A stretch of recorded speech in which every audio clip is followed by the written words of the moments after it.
bahan yang digunakan adalah komposit ataupun komposit pool. Pemerintah negeri jiran Malaysia memiliki kebijakan yang baru terkait izin perusahaan melakukan perekrutan tenaga kerja asing, khususnya di sektor perladangan sawit.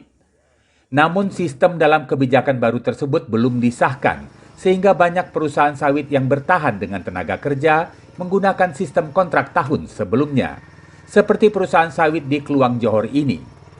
Izin pengajuan perekrutan tenaga kerja belum dikeluarkan oleh pemerintah setempat dengan alasan pandemi COVID-19. Untuk mencari solusi terbaik terhadap masalah tersebut, Rabu 13 Juli telah diadakan dialog sejumlah unsur terkait termasuk Dinas Tenaga Kerja dan Transmigrasi Provinsi Nusa Tenggara Barat dan Asosiasi Perusahaan Penyalur Pekerja Migran Indonesia atau PMI. Dalam dialog tersebut dibahas pengajuan agar kedua negara, baik Malaysia maupun Indonesia, bersepakat membuat perekrutan dan penambahan kuota peluang kerja di perusahaan sawit Malaysia. Untuk menunjang produktivitas industri, sekaligus mendukung peningkatan kesejahteraan masyarakat, terutama di daerah kantung PMI, Indonesia akan mematuhi sistem baru yang ada di Malaysia agar tidak terjadi kasus pengiriman tenaga kerja secara ilegal. Permasalahan di peringkat koperasi sendiri ada masalah-masalah kekangan-kekangan yang kita sedang atur untuk menguruskan kemasukan permohonan kuota baru.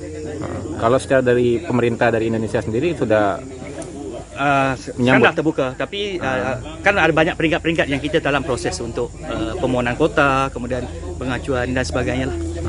Nah itu kan di sistem baru ini sudah diatur. Kalau dulu sebelum MOU ini kan belum ada, sekarang ini semua perusahaan yang di Malaysia itu harus menginput di di sistem Cisco. Dia yang dianu juga registrasinya ada, sehingga ketemu dia di situ di sistem kita bisa lihat. Ini perusahaan di Malaysia dia butuh mengeluarkan job order sekian, uangnya 1.000 untuk perusahaan apa di Lombok. Itu sekarang jelas. Di saat tidak adanya penambahan tenaga kerja, perusahaan sawit Malaysia memanfaatkan momentum ini untuk melakukan pembenahan terhadap fasilitas sandang, pangan, dan papan yang lebih baik bagi para pekerja. Perusahaan-perusahaan di Malaysia ini tetap menolak calon pekerja migran yang tidak mematuhi jalur resmi untuk memerangi masuknya PMI ilegal yang memicu masalah di kemudian hari. Dari Kluang Johor, Malaysia, Kusnandar, Kantor Berita Antara mewartakan.